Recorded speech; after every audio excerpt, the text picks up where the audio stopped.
மருத்துவக் கல்லூரி மருத்துவமனையில் கடந்த 2015ஆம் ஆண்டு முதல் தற்போது வரை செயல்பட்டு வந்த அம்மா உணவகம் தற்போது எந்த ஒரு முன்னறிப்புமின்றி இடைக்காலமாக அடைக்கப்பட்டிருக்கிறது. இது இங்குள்ள ஏழை எளிய மக்களுக்கு மிகுந்த கவலை அளிப்பதாக இருக்கிறது.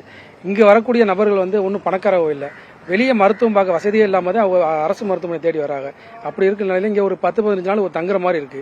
அப்படி இருக்கும்போது உணவு தேவையை பூர்த்தி செய்வதற்கு மிகப்பெரிய வரப்பிரசாதமாக இருந்த இந்த அம்மா உணவகம் இப்போது அடைக்கப்பட்டு ஏழை எளிய மக்கள் மிகுந்த சிரமப்பட்டிருக்காங்க. வெளியே போய் உணவு தேவைக்காக செல்லும்போது ஒரு நாள் செலவாக அவங்களுக்கு 200லிருந்து 300 வரை அதிகப்படியான செலவாகிறது.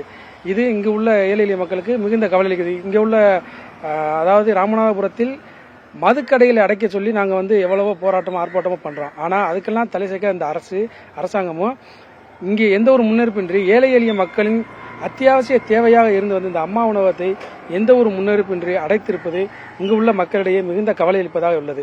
ஆகையால் இந்த அரசு தயவு கூர்ந்து இதனை போர்க்கால அடிப்படையில் சரி செய்து, அதாவது புதிய கட்டிடத்தில், இந்த கட்டிடத்தை பார்த்தீங்கன்னா ரொம்ப பாலடைஞ்சிருக்கு, எந்த பராமரிப்பு ரொம்ப மோசமான நிலைமையில இருக்கு.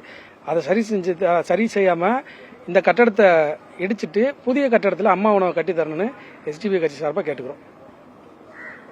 என்னோட பேர் அப்துல் ஹக்கீம், எஸ்டிபி கட்சி நகர தலைவர். இது ஒரு 7-8 மாசம் அடைச்சு கிடக்குங்க.